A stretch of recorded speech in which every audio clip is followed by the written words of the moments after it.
everybody. My name is Jason. I'll be your host on this CFL talk show, Ussie's Huddle. In this video, we're going to be looking back at the 2020 CFL Draft, a class of players that hasn't yet made its debut yet in the CFL, and some players that I'm excited about to finally make their debut come the 2021 CFL season.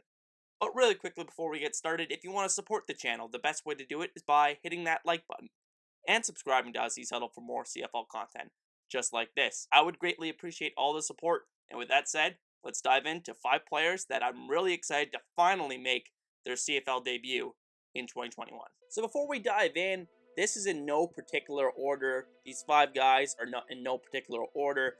This is just 5 players that I'm really excited to see make their debut come the 2021 CFL season. And I've really tried to judge this based on guys that I think will make an impact, or at least it will be interesting to see if they will make an impact. And with that said, let's dive in.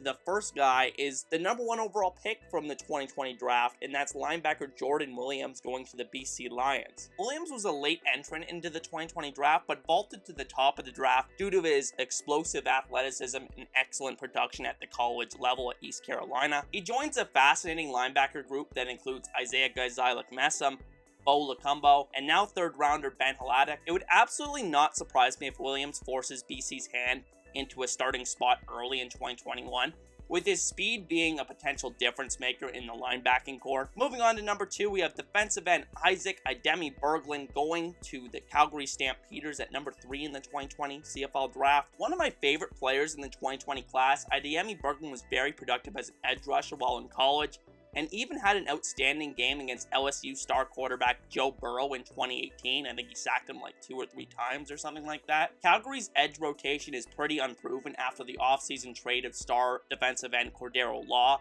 and will need guys to step up. While I don't necessarily see Idemi Berglin fitting into Calgary's starting ratio in 2021, I think he plays a significant number of snaps where he could make some splash plays, and I'm really excited to see if he can make an impact in his first couple years of his CFL career. At number 3, we have defensive lineman Michael Hesch, who just fell out of the first round in 2020, going to the Ottawa Red Blacks. Here's another player I was intrigued with in the lead up to the 2020 draft. An Ivy Leaguer, Hesch was an outstanding defensive tackle for Brown with rare lateral agility that just pops out to you on film. He spent the 2020 training camp with the Los Angeles Rams after signing with the team as an undrafted free agent, but was released as part of the team's final cuts. He has since signed his rookie contract with the Red Blacks, and I think he slides in right away to a rotational role on the interior. It's funny, but I think I see some athletic similarities between Hesch and Red Black star defensive lineman Cleon Lang, who also possesses that rare twitchy power combination for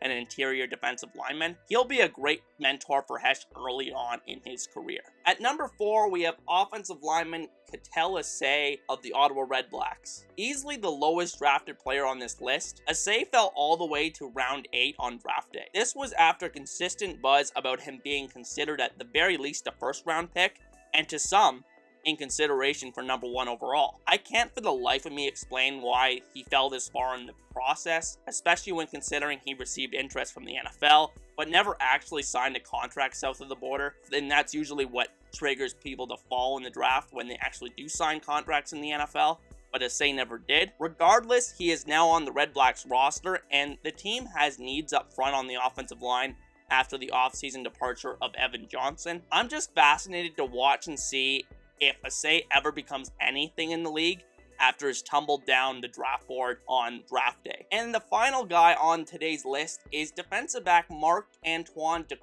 of the Montreal Alouettes, who was selected in the 2nd round. I saved for last because he is easily the player I am most excited about on this list when it comes to his potential in 2021. Considered perhaps the best defensive back prospect that U Sports has produced in years, Dequoy fell to the 2nd round of the 2020 draft after signing an undrafted free agent contract with the Green Bay Packers. After being cut near the end of training camp, Dequoy has now signed his first CFL contract and is ready to go become a dynamic playmaker at the CFL level. He's a guy that has outstanding instincts in coverage while also possessing NFL-worthy speed. He ran a 4.35 40-yard dash at the University of Montreal's 2020 Pro Day, which is just ridiculous for a U Sports prospect. With the team's current depth chart, it's clear that Montreal has been planning to unleash Dequoy as a day one starter at safety, or at the very least one of the positions in the defensive backfield. Look for Dequoy to be an impact player from day one,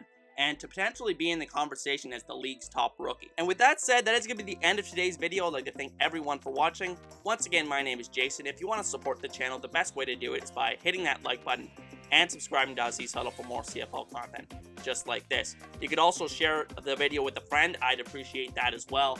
And if you want to let me know in the comment section what player from the 2020 draft class you're really excited for your favorite CFL team to see on the field in 2021, I would love to hear that in the comment section.